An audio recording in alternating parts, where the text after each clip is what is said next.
Olá pessoal, sejam bem-vindos a mais um episódio do podcast Educação em Foco. Hoje eu estou aqui com o Francisco Felipe, fundador da Core Angels EduTech e CEO da Scale Ventures da Pipeline. Tá? É um investidor super reconhecido no mercado, está falando com a gente lá de Lisboa, por isso que a conversa hoje é à distância.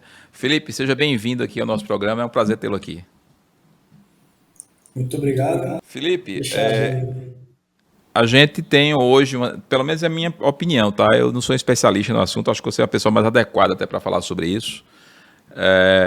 Me parece que a gente está meio que numa entre safra de investimento no setor educacional. A gente, nos últimos anos, aí, a gente não teve, 1 ou 2 anos, né? A gente não teve aí grandes aportes, grandes investimentos. Também está parada a parte de IPO, né, também no Brasil, a coisa está meio devagar no momento. Eu estou errado ou é isso mesmo que está acontecendo? E se eu estou certo, qual é a perspectiva hoje de mercado? Cara, não acho que esteja errado. O que eu vejo, sim, o setor de educação, não só no Brasil, mas talvez no mundo, não é um setor onde você vai ter investimentos como você tem, por exemplo, em varejo, financeiro, retail, né, mobilidade, não é a mesma coisa. Então, a educação ela sempre serve como base, né, para que esse setor se desenvolva. Então, geralmente, os investimentos não são tão robustos quanto são nesses setores. Agora, se a gente olha para uma outra perspectiva, a educação talvez seja um dos setores onde mais a gente vê M&A acontecendo. Então, grandes grupos comprando outras empresas, tanto que as edtechs, no geral, elas têm ali 5 ou 8 anos de vida, o ciclo delas, porque depois elas são adquiridas por grupos maiores. Então, e o M&A em educação continua aquecido. Né? Esse ano já tivemos alguns acontecendo.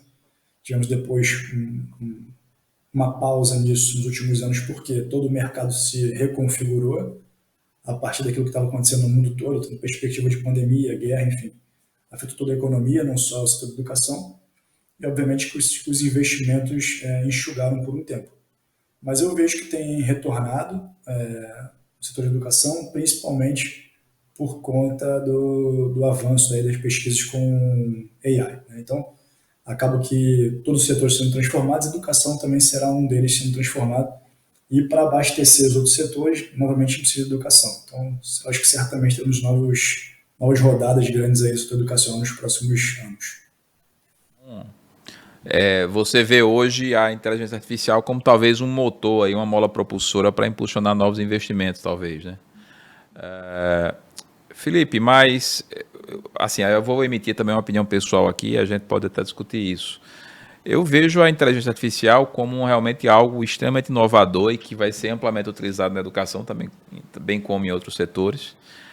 Mas eu não consigo enxergar a inteligência artificial como algo tão aplicável na prática de ensino em si. Eu vejo a inteligência artificial muito aplicável no bastidor da educação, na produção de conteúdo, nos processos de avaliação, na otimização do trabalho do professor, na parte de BI, a inteligência de dados. Isso aí eu acho que a gente vai ter um grande avanço com o próprio avanço da inteligência artificial, e é o que já está acontecendo, né? Você pensa assim também, ou você acha que a inteligência artificial ela também vai ser muito aplicada na parte didática de ensino mesmo, né? Como tecnologia embutida em processos didático-pedagógicos? Cara, AI é uma coisa muito grande, muito abrangente. Mas aí, se a gente pegar um campo da AI, que é a AI generativa, pode ser que essa tua afirmação ela pode ter aí um ponto falho, né, diria assim, ou um ponto que eu discordaria, que é se a gente tem AI generativa e essa AI ela pode promover novas metodologias de ensino, né, vamos supor que a gente chegue nesse ponto, da AI gerando metodologias de ensino, novas formas de aplicar conteúdos, novas formas de propor didáticas, então eu acho que ela pode se impactar também na maneira que esse ensino será entregue, né, a maneira dessa troca de ensino-aprendizado, de ensino-aprendizado. Então, eu vejo que dentro dessa cadeira da AI, que é a AI generativa, a gente tem uma capacidade de transformação muito grande, principalmente porque com a massa de conteúdo que uma computação dessa, um algoritmo desse absorve e consegue tratar, pode ser que a gente tenha aí novas propostas de ensino sendo modeladas por AI. Né? Ainda não vi, talvez tenha alguma coisa acontecendo nos bastidores aí, na área de pesquisa, mas existe a possibilidade. Então eu vejo que, tendo a possibilidade e com os avanços que eu tenho visto aí com a IA generativa, eu acho que isso pode vir a acontecer e a forma de também da didática de sala de aula pode mudar drasticamente. Né? Legal, legal. Felipe, fala um pouco para a gente do trabalho na Core Angels, né? O que é a Core Angels? Como é que surgiu aí esse projeto? Também seria legal você falar um pouco como é que você chegou até aqui, né? Qual foi a tua trajetória até isso tudo? Cara, eu vou começar do fim para responder essa aí, depois eu falo da Core Angels. E é uma coisa até que eu evito muito falar, tipo, mas é uma perspectiva muito minha, muito pessoal, assim, de fé e de crença, né? Eu acho que eu cheguei até aqui porque Deus me trouxe até aqui. Né? Eu sempre coloquei os propósitos que eu tenho no meu coração para Deus, né? E educação é uma coisa que sempre foi muito. Não a educação em si, mas o servir ao próximo sempre foi uma coisa muito latente em mim. E aí eu vi na educação, vislumbrei na educação uma maneira de servir e colocar meu propósito, meu trabalho tudo junto. Né? Então, eu acho que Deus me trouxe até aqui.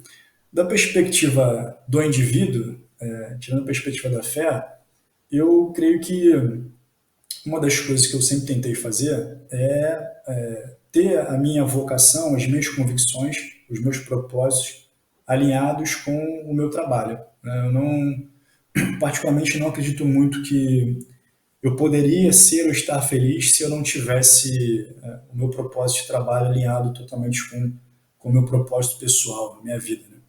Então, a educação ela apareceu para mim dessa maneira. E a história, sendo breve, na descrição disso, eu comecei na área de computação, né, sou formado em ciência da computação e desde cedo quis empreender, então tive uma série de conexões no mercado de empreendedorismo no Rio de Janeiro, né, eu sou natural do Rio de Janeiro, depois em São Paulo, depois em outros estados do Brasil, e aí trabalhei em diversas startups e comecei a entender que trabalhar empreendendo com startups era uma coisa que estava alinhada ao meu propósito de vida, porque era uma vida um pouco mais, vamos dizer, descontraída, mais despojada, né? Metodologias de aplicação técnica de criação de um produto, MVP, enfim, coisas que eu gostava de fazer, curtia fazer, e que numa grande corporação talvez eu não tivesse tanta poder de iniciativa. Então fui para esse meio de empreendedorismo por conta disso. Dentro disso, tive uma trajetória grande numa edtech muito conhecida hoje no Brasil, até na América Latina, enfim, e que despertou esse foco de, pô, eu posso trabalhar com tecnologia não precisa ser uma coisa fria, eu posso trabalhar com tecnologia e entregar o meu propósito também a partir da educação. E aí, ali acho que com meus 20 e tantos anos, quase 30, 28, agora não vou lembrar a idade exata, fui morar em Florianópolis, onde eu comecei a trabalhar como voluntário numa casa lá, numa casa de passagem, que a gente antigamente chamava de orfanato, esse conceito mudou um pouco. E ali me envolvi com o tema de educação, também nessa casa lá, comecei a fazer parte do apoio pedagógico, um trabalho que nós tínhamos e temos lá até hoje, na verdade. E, bom, fui coordenar a pedagógica por um tempo, e aí vi que o meu propósito de fato era servir através da educação, né? Vindo morar em Portugal, mais ou menos 3 anos atrás, conheci a Correios International, que é um grupo de investimento português, que dentro desse grupo, né, dessa chancela da Correios, existem algumas verticais, e uma dessas verticais é a Correios EduTech, né, da qual eu sou um dos sócios e fundador. E o nosso trabalho na Correios basicamente é ter um contato com o ecossistema de educação, principalmente no Brasil. Obviamente que a gente tem um contato fora do país também, pela minha posição geográfica hoje, né? Então morando em Portugal eu consigo acessar a Espanha muito rápido, tenho conexões na Finlândia, na Estônia, enfim, outros países também que têm uma educação de qualidade, né, primam pela qualidade. Então, por conta disso, acaba também tendo uma visão internacional e olhando para a educação brasileira. E na educação brasileira a gente tem esse olhar de conseguir aplicar parte do nosso capital enquanto investidores, principalmente em startups que já tenham achado, né, o próprio market fit, que tenham aí já um viés de começar a olhar também de que maneira que medem e mensuram esse impacto na vida das pessoas, enfim. E aí o nosso trabalho ali no dia a dia é conectar startups, conhecer startups, fazer a triagem dessas startups, quais são as melhores dentro da nossa perspectiva de investimento, obviamente, dentro daquilo que a gente tem como primazia do nosso investimento. E aí depois tem um comitê de investimento, onde a gente faz esse acompanhamento da startup, e aí o investimento pode ser feito ou não. Então, é um trabalho aí, vamos dizer, satisfatório e árduo ao mesmo tempo. Então você conseguiu unir aí o teu propósito de vida com o teu trabalho, né? E também com a liberdade de morar, talvez, nos lugares que você tem vontade de morar, né? Então, Exato. isso aí é o melhor dos mundos, acho, para qualquer pessoa, né? E, além disso, estar bem consigo mesmo em relação à sua própria espiritualidade, já que você acredita que tem que ter esse propósito, etc. Legal, legal, Felipe. Como você sabe, eu sou também diretor de uma startup, né? A gente recebeu investimento em 2021. E no nosso caso, talvez seja um caso um pouco diferente das outras startups, ou da maioria das startups, a gente nunca procurou investimento. A gente, na verdade, não precisava de recursos, assim, urgentemente ou necessariamente. E a gente ficou focado muitos anos no desenvolvimento do produto, em testar isso no mercado, e comercializando aos poucos para entender melhor como trabalhar esse produto no mercado. E aí a gente passou aí 3, 4 anos fazendo isso. E a gente se afastou do mundo das startups porque a gente via esse mundo como um mundo meio misturado. Você tinha gente muito séria, mas também tinha gente que não era séria. E talvez isso tenha, de certa forma, queimado um pouco a visibilidade desse mercado, etc, etc. No fundo, uma startup nada mais é do que uma pequena empresa, uma microempresa, que traz algo inovador, que cria algo inovador para o mercado. E por ser pequena, ela tem um processo de gestão muito mais ágil do que uma empresa, do que uma grande corporação, né? Como você acabou de falar, Exato. até você preferiu não trabalhar em grandes corporações porque você já percebeu isso, né? Essa questão do engessamento. Eu costumo dizer que nada é mais próximo do serviço público do que uma grande corporação privada, né? Termina se assemelhando muito com o que acontece em boa parte do serviço público. Agora, falando para as startups, né, para pessoas como eu, que estão na batalha do dia a dia aí, colocando seu produto no mercado, evangelizando, porque quando o produto é inovador, você tem que convencer muitas vezes o mercado de que aquilo é necessário, porque às vezes o mercado nem viu ainda aquele problema que você tá trabalhando, que você está melhorando os processos. Qual é a dica que você dá para esses startupeiros, vamos dizer assim, que estão nessa luta e que querem um dia, eventualmente, receber um investimento de uma empresa como a de vocês? E o que é que você diria para que elas consigam ser selecionadas por pessoas como você, que são especialistas no mercado, que vão avaliar essas empresas? O que é que essas empresas precisam passar de qualidade, de valor? O que é importante para que ela seja selecionada, por exemplo, num processo de qualificação para receber investimento? Cara, isso é uma ótima pergunta, porque tem diversas perspectivas em torno disso, né? Da minha perspectiva pessoal, eu acredito muito na conexão entre pessoas. Então, eu particularmente não tendo a fazer nenhum tipo de investimento em empresas das quais eu não tive uma conexão com os fundadores e tal, que mesmo remoto, às vezes a gente não tem a oportunidade de tomar um café, né? Mas mesmo remoto, que não haja uma boa troca. Né? Ou que a pessoa venha num desespero de, né, estamos aqui pelo dinheiro. Eu particularmente não acredito muito nesse tipo de ligação, de estamos aqui pelo dinheiro. Né? E eu também não faço, ou nós também na Corinthians não fazemos nenhum tipo de investimento somente pelo dinheiro. Existe uma questão do propósito de cada um, existe uma questão da seriedade do trabalho que está sendo feito. Então, e aí existe também outros tipos de investidores no mercado, que são investidores um pouco mais sei se tradicionais seria a palavra, capitalista, tradicional, não sei qual é a palavra para descrever, mas que geralmente estão olhando mais número por número, né? E aí tem essa outra perspectiva também. Não é a nossa na Corange, não é a minha, pessoal. Eu prefiro que possamos criar uma conexão verdadeira, a fim de que você me conte seu produto, sua história, o porquê disso, o que você está fazendo, qual é o propósito por trás disso. Eu entenda, de fato, que quem está por trás tem resiliência para passar e suportar, né, o caminho, né, de uma startup, que, como você mencionou, uma empresa pequena que precisa de investimento muitas vezes para sobreviver inicialmente, até se provar no mercado. Então é necessário ter uma certa resiliência, tenacidade para alcançar o sucesso. Então eu vejo que essas características, principalmente pessoais, de resiliência, tenacidade, o propósito que está sendo direcionado dentro da proposta da startup, são coisas que eu e na Corrente nós olhamos bastante. Tá? Do ponto de vista mais técnico da coisa, aí eu diria assim, cara, não vá direto pegar investimento, sabe? Não monte um deck, sai correndo pegar investimento. Entenda primeiro se o que você desenvolveu ou está desenvolvendo é uma proposta de fato de um produto, né? Existem pessoas com a mesma dor e você consegue resolver de fato essa dor da sociedade através de sua proposta, ou é uma coisa muito pessoal sua que você desenvolveu com uma perspectiva muito pessoal. Então teste primeiro, valide, né, o que você está fazendo, e uma forma de você validar continua sendo a interação humana. Né? Vai, né, nos seus parentes, seus amigos, pessoas que estão próximas, vê se de fato essa necessidade existe primeiro, e depois usa artifícios tecnológicos aí para conseguir fazer uma validação um pouco mais massiva. Uma vez que você tenha isso, tem esses números bem qualificados, aí sim você vai ao mercado tentar fazer um go-to-market aí para angariar fundos.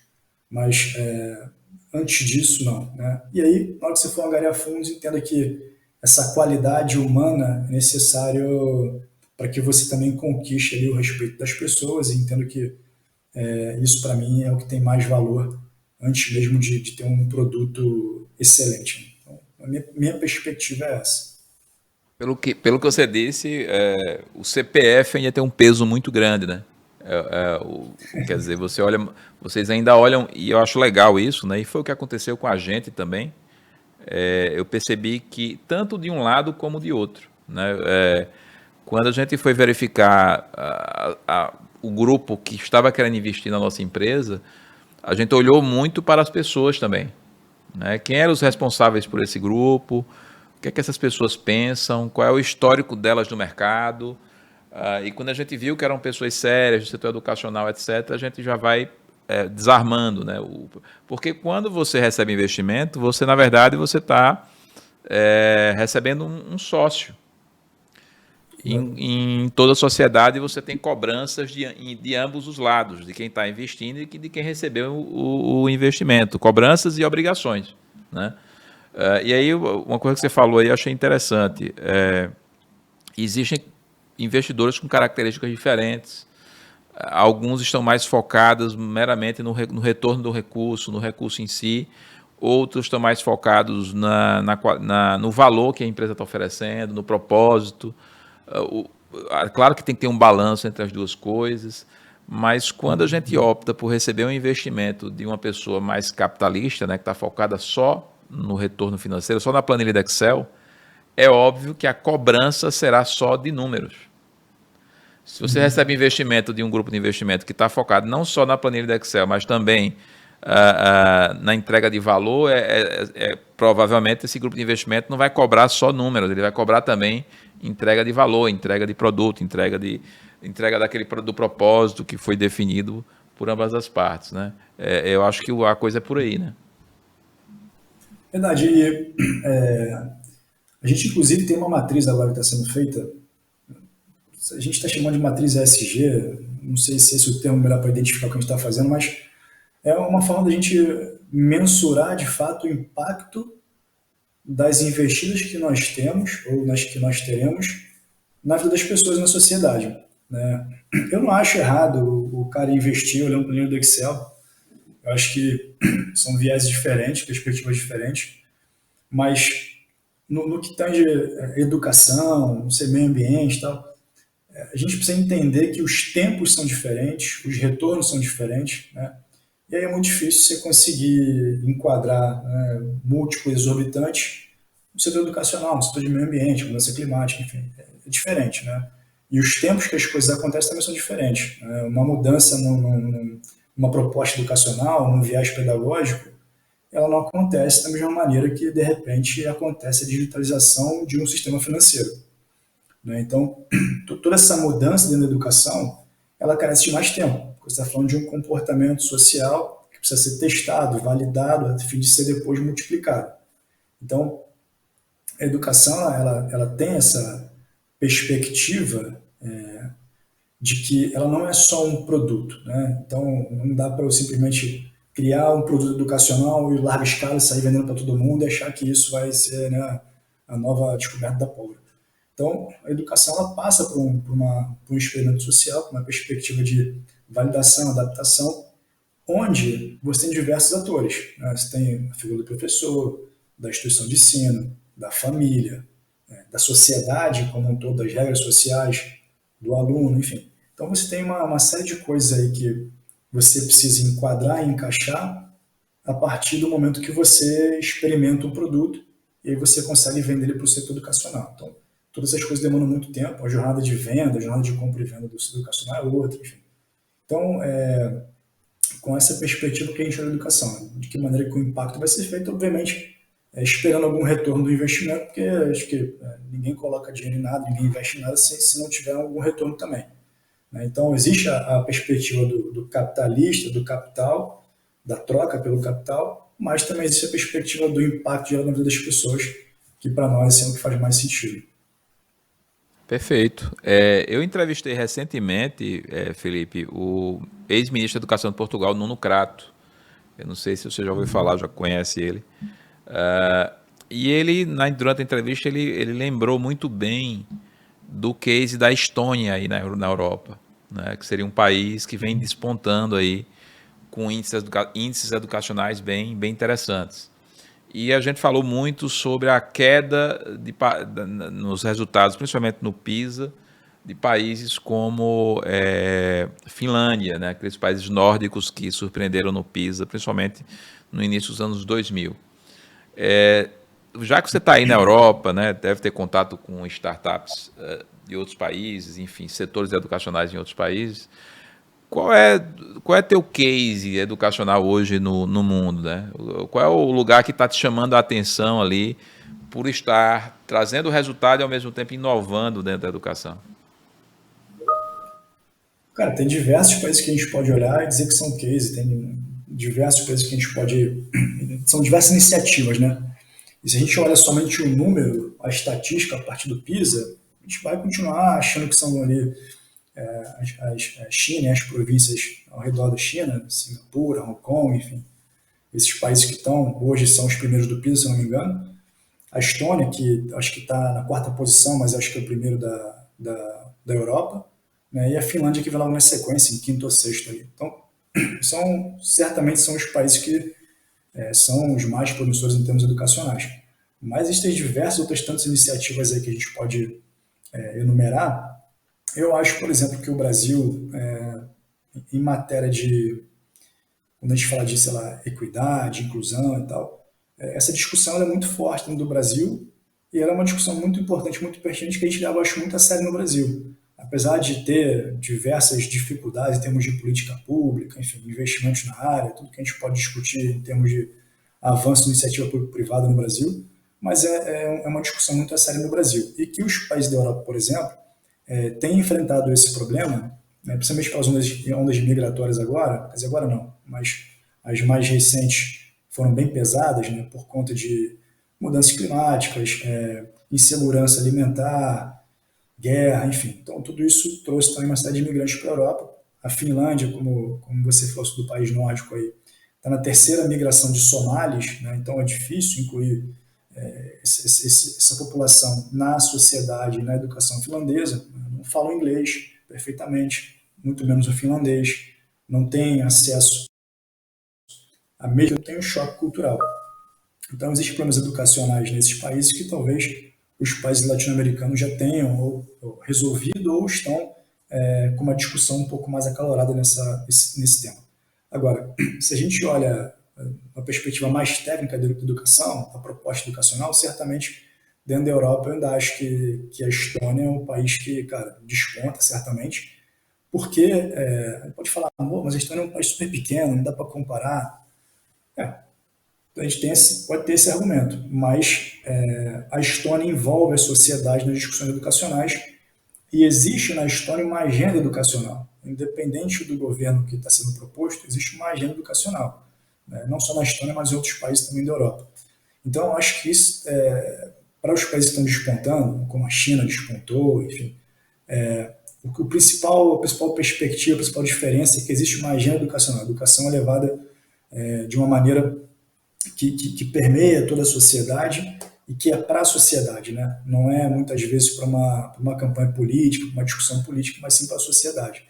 Então, o que acontece na América Latina muitas vezes é que a educação tem um viés muito político, né? Então, angaria-se votos a partir da educação. E o que acontece muitas vezes nos países nórdicos, principalmente, é que a educação é uma entrega para a sociedade e não para um viés político. Isso, na minha opinião pessoal, do que eu tenho visto. Então, a história para mim desponta, certamente, com o movimento da sociedade, tecnologias disruptivas, existe um investimento muito grande de políticas públicas e privadas para que isso aconteça lá, e principalmente porque existe uma preocupação do envolvimento entre a escola e a casa, né? Então, a família está dentro da escola, a escola dentro da família. Então, isso é muito importante porque a rotina de uma criança, a rotina do estudante, a rotina de um universitário, ela não perpassa somente pela escola, pela instituição de ensino, mas ela perpassa também pela rotina na família, uma rotina com os amigos. Então, tudo isso é muito importante também estar sendo envolvido dentro do âmbito educacional. Esse ponto aí que você falou, envolver a sociedade, envolver a família, que é o que basicamente todos esses países que estão tendo grandes resultados estão fazendo, né? Você tem uma participação, você vai na Coreia do Sul, por exemplo, a participação da família é um negócio absurdo, né? Toda uma sociedade, você vai ver doramas no Netflix, eu acho que não tem um dorama que não fale da educação de alguma maneira, né? Não embute a questão educacional como algo muito importante na sociedade. Então existe realmente um envolvimento, né, social muito forte na educação nesses países. No Brasil, me parece que a gente teve um movimento inverso.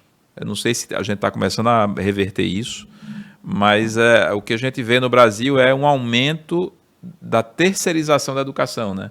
Agora, a gente está falando aqui do ensino básico, é claro. Quando a gente fala de ensino superior, é outra história.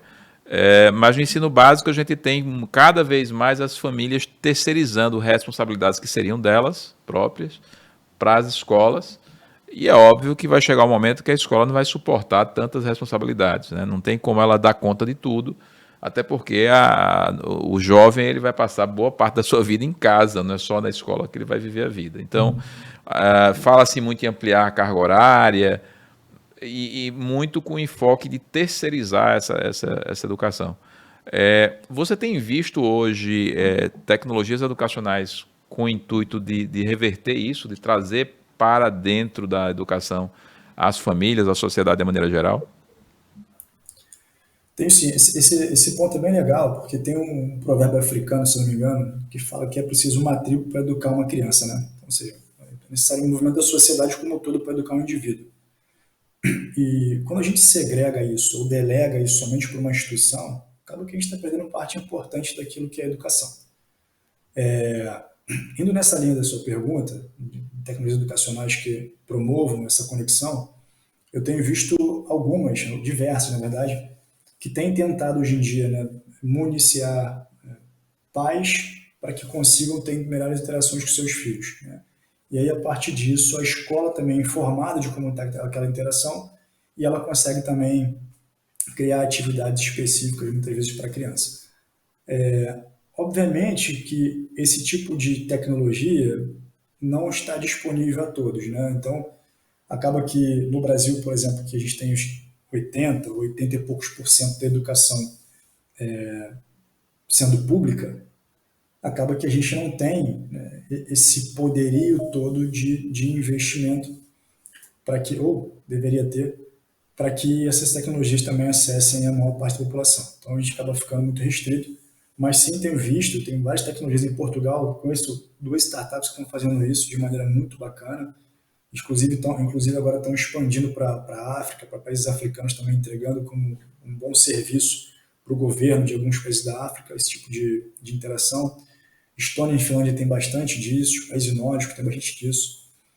No Brasil, conheço duas startups aí que têm um viés de educação e psicologia, que estão fazendo isso também, de conseguir, inclusive, recomendar muitas vezes profissionais da área de saúde para atuar dentro da família, né? Então, psicólogo, psicopedagogo, que tem a ver com educação, psicologia, enfim, para conseguir munir os pais de bons conceitos educacionais, a fim de que a interação com as crianças possa ser revista. Né? É muito difícil hoje a gente falar de educação sem olhar o modelo social que a gente vive. Pô, a gente vive, pelo menos no Brasil, o modelo social ele é muito similar, em muitos aspectos, ao norte-americano, né? Que é a cultura do trabalho, trabalho, trabalho, trabalho o tempo todo. E aí você vê pai e mãe trabalhando, cada um trabalhando 12 horas por dia, né? A gente tem a média de 10 a 12 horas de trabalho por dia aí, eu acho que na sociedade brasileira hoje. É muito difícil essa pessoa ter paciência ainda com o filho quando chega em casa e querer educá-lo da maneira correta. O mágico que a gente vai ver é dar um tablet, dar um telefone para a criança e ela vai ver o desenho, vai ver o joguinho ali. E essa é a educação que tem ocorrido nas famílias muitas vezes, né? Não por uma falta de cuidado, de carinho, de querer, mas por vezes estar cansado de fato, né, e não conseguir lidar com as dificuldades que existem ao redor da criação da sustentação da criação de um indivíduo, né? Um novo indivíduo que está absorvendo o conteúdo e vai ter uma série de questionamentos. Então, certamente a escola, eu acho, que vai continuar tendo um papel muito importante nisso, preponderante, de absorver esse suporte. E aí as tecnologias de apoio à educação familiar, parental, enfim, vão ser muito úteis, né?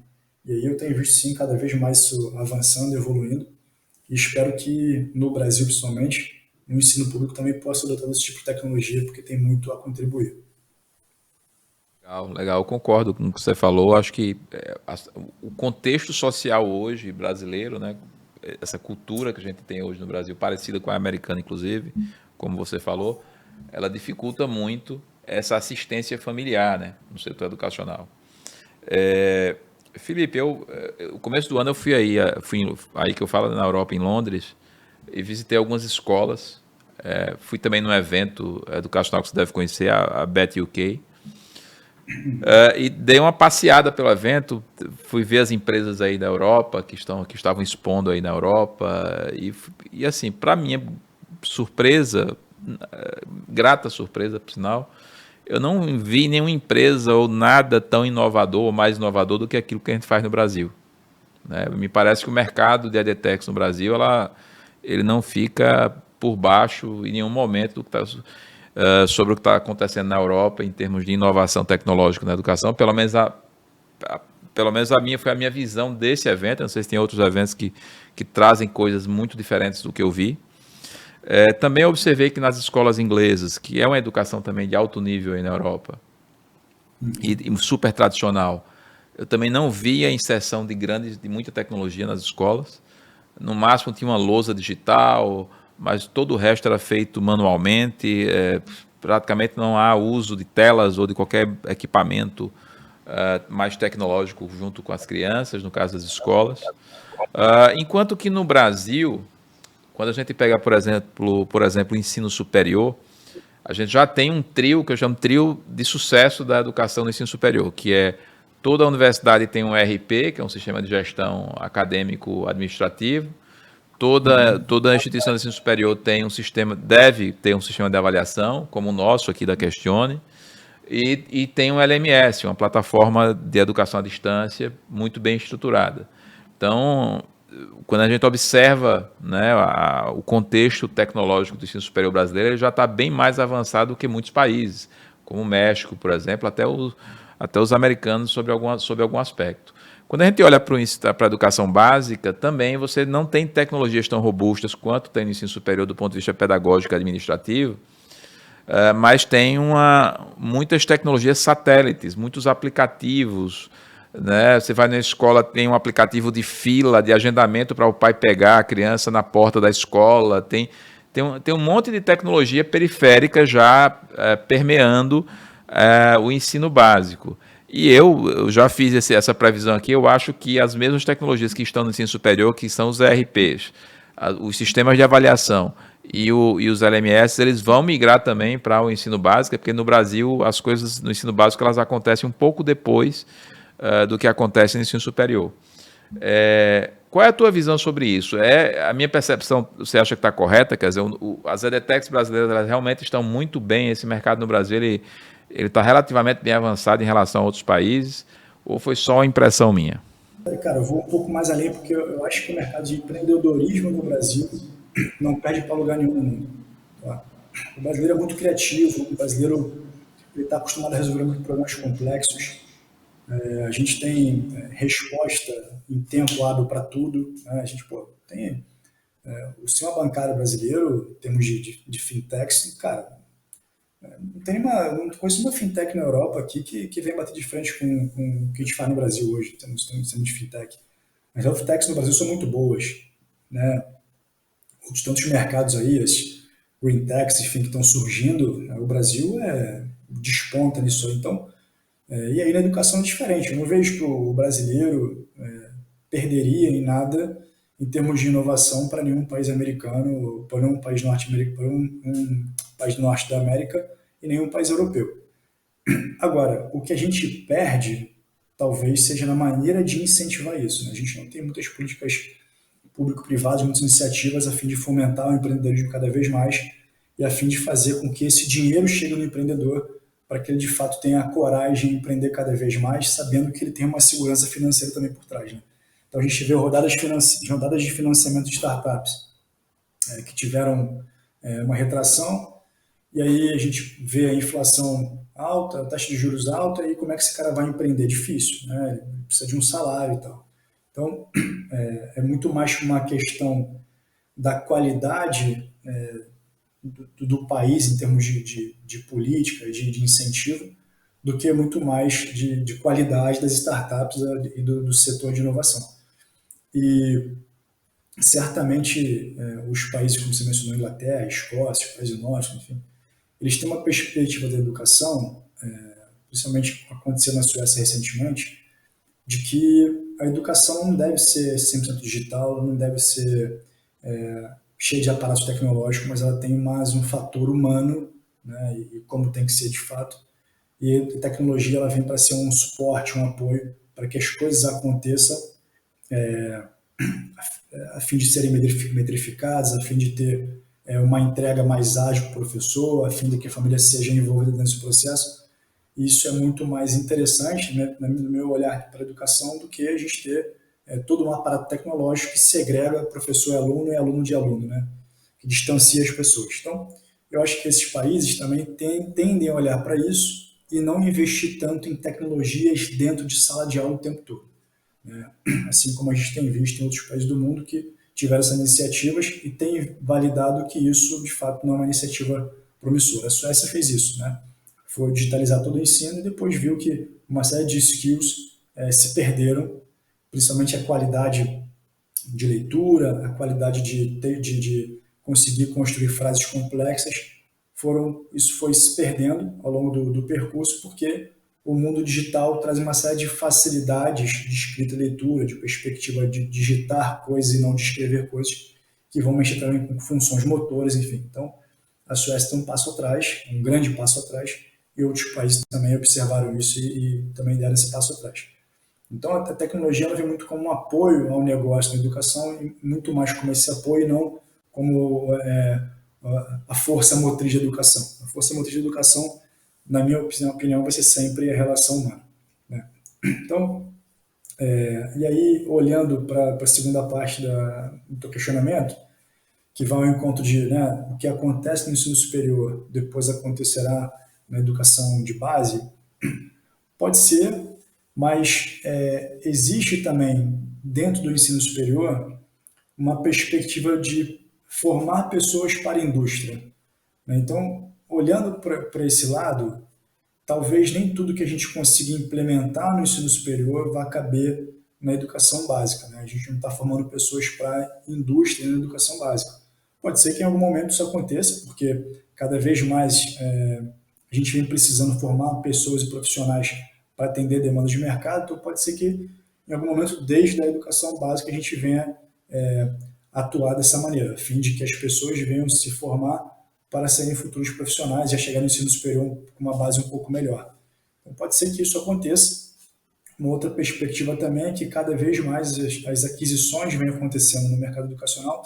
Os grandes grupos, que são detentores de grandes centros de ensino universitários, também têm comprado escolas, então pode ser que essa perspectiva de ter um único sistema que gere tudo venha fazer com que essa tua proposição aconteça. Pode ser, mas eu ainda acho que a educação básica tem um longo caminho até chegar nesse ponto aí, principalmente por ser uma perspectiva diferente do modelo educacional. Na educação básica, a gente está tentando ainda formar um indivíduo, fazer com que ele seja de fato alguém útil, entre aspas, enquanto pessoa na sociedade, e na educação superior a gente espera que esse indivíduo esteja formado e que agora a gente vai formar ele para o mercado de trabalho, né? Então são perspectivas diferentes também.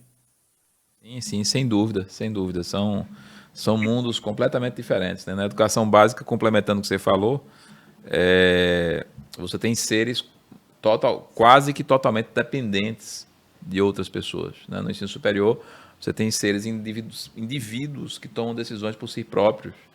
Então, você muda completamente a perspectiva da educação, né? Porque, num primeiro caso, você tem pessoas que precisam ser incentivadas pelas famílias, tem que ter o apoio da família. No outro caso, não necessariamente. Você é livre para definir aquilo que você quer estudar, aquilo que você quer fazer, no que você quer se formar, etc.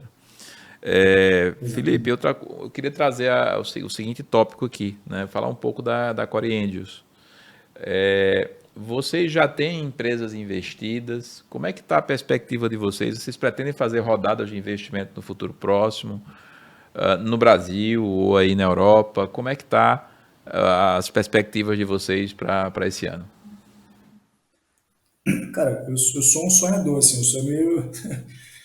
Eu gosto de sonhar alto. Então, assim, quando a gente criou a Core Angels, a perspectiva era ter, se eu não me engano, 12 empresas investidas, 9 rodadas de follow-on, né, aportes subsequentes, totalizando aí 21 rodadas.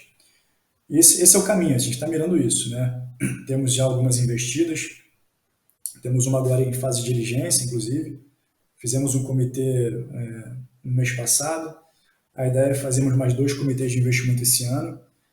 Continuamos em captação, então a gente está sempre captando. A gente não fechou ainda a rodada de captação, não fechamos o fundo todo ainda. Então, a ideia é continuar captando com investidores e continuar angariando startups aí para investirmos.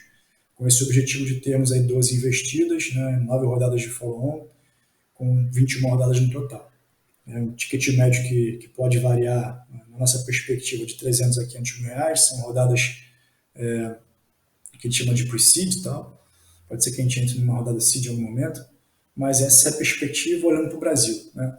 E aí, dentro de uma perspectiva de sonhador, eu estou tendo ótimas conexões aí, como já mencionei, na Estônia e na Finlândia, e também aqui na Península Ibérica, né, Portugal e Espanha, onde eu tenho visto que há a possibilidade também da gente conseguir abraçar investimentos na Europa com investidores europeus, né? Mas aí, com uma coisa mais segregada, né? O Brasil investe no Brasil, a Europa investe na Europa, porque é muito difícil de você conectar esses dois mundos, tanto por uma questão de barreira linguística. Então, o brasileiro, a gente sabe, tem uma dificuldade muitas vezes de falar outros idiomas, pelo Brasil ser um país muito grande, a gente acaba interagindo dentro do Brasil somente, né? A gente dificilmente você vê o brasileiro falar espanhol fluente, e todos os nossos vizinhos são hispânicos, né? E a gente não fala espanhol. Então, tem essa dificuldade da barreira linguística, barreira cultural. O europeu ele investe e olha diferente para o mercado de investimento. O correr risco aqui tem outro viés. Acho que o brasileiro está mais acostumado a correr risco investindo, né? Até porque investir no Brasil, dentro das possibilidades de impostos que a gente tem, já é correr risco. Então, isso faz com que essas duas perspectivas andem em paralelo. Mas a ideia é essa, né? 12 investidas no Brasil, com 9 follow-ons, total de 21 rodadas, e aí abrir uma frente na Europa, principalmente olhando para o mercado Estônia, Finlândia e Península Ibérica, que é onde eu, hoje, na minha vida pessoal, tenho um bom posicionamento e boas conexões com esse mercado, né? Espero que aconteça, porque seria muito interessante ver essa troca, esse cross-border aí acontecendo no mercado educacional. A gente poder olhar para empresas brasileiras e conectá-las com empresas desses mercados que a gente olha como os mais promissores e mais inovadores na educação, e de outro modo também conseguir absorver um pouco do que eles estão fazendo em termos de metodologias, tecnologias, aplicações disso e colocar no mercado brasileiro também para fazer essa parceria. Então isso seria muito legal, e é assim que a gente tem tentado olhar para esse ano de 2024 com essa perspectiva de expansão. Boa. Boa, boa, Felipe, muito bom. Vocês também acabaram de se tornar parceiros do ecossistema Simplifica, né? Que é um ecossistema que nós fazemos parte também, são lá mais de 20 empresas aqui no Brasil que fazem parte desse ecossistema. Eu diria, complementando o que você falou, eu diria que no Brasil não existe investimento que não seja de risco. Todos são de risco no Brasil. Acho que a classificação de investimento conservador no Brasil ela nem existe. É 100% de risco, né?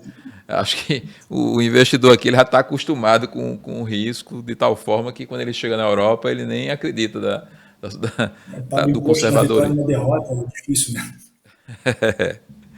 Felipe, passou rápido, foi um papo muito legal, tá? Obrigado aí por você ter dedicado esse tempo aí para falar com a gente. Espero quando for aí em Portugal eu possa também tomar um café pessoalmente com você, conhecê-lo pessoalmente. E deixa aí o microfone aberto, caso você tenha algum projeto, queira passar alguma mensagem aí para os investidores brasileiros ou para as startups brasileiras, o microfone aqui do nosso programa está aberto para você.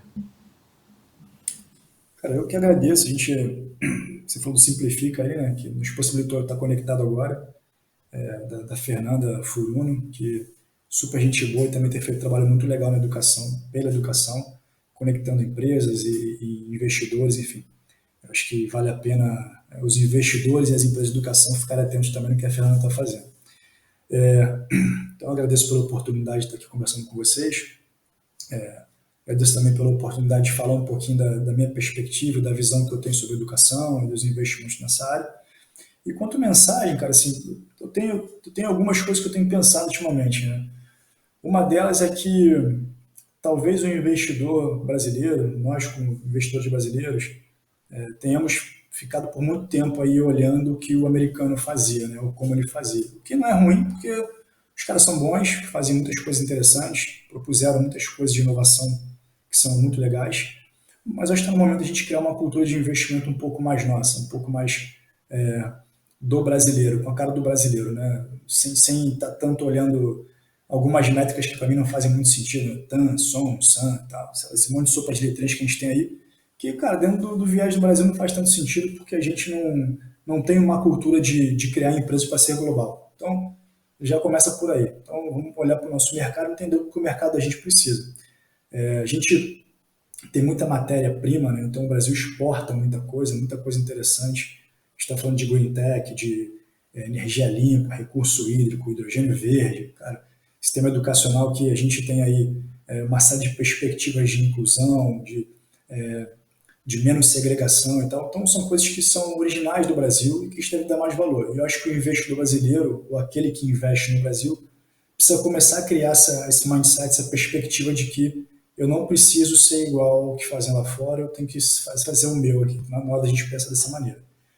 E, de uma perspectiva de empreendedor também, que eu continuo empreendendo até hoje, né, eu diria assim, cara, que é importante estudar o tempo todo. Tá? Então, mas eu faço parte de uma edtech, eu tenho que estudar o mercado de educação. Não, você tem que estudar o mercado como um todo. Eu preciso saber de geopolítica? Precisa. Você precisa saber o que está acontecendo na Ucrânia, você precisa saber o que está acontecendo em Israel, você precisa saber o que está acontecendo, de repente, numa crise hídrica, sei lá, na China, você precisa saber o que está acontecendo numa seca no oceano, você precisa saber isso. Por quê? Porque tudo isso vai influenciar no ciclo do dinheiro. Se influencia no ciclo do dinheiro, você vai ter menos dinheiro no mercado para você pegar investimento. Vai ter menos poder de consumo. Então, talvez o seu produto seja menos aceito. Então, tem uma série de coisas que é importante estudar. É importante estar atualizado do que está acontecendo no mundo, né?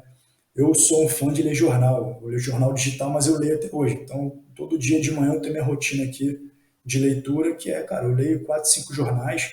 Obviamente não vou ler aprofundadamente todas as matérias que estão ali, mas passo, como diz o português, dou uma passada de olhos e vejo pelo menos as principais manchetes e tento aí conectar como isso pode afetar a minha rotina, meu dia a dia, né? Então, acho que a dica para o empreendedor é, cara, estude, né? Não fique na superfície das coisas, não seja raso nas coisas, estude além do seu mercado, tente entender pelo menos um pouco do que está ao seu redor. Não precisa estudar de fintech, se não é financeiro, precisa, pô, você está pedindo dinheiro, como é que você não precisa saber disso? Você precisa saber o que está acontecendo nesse mercado também, né?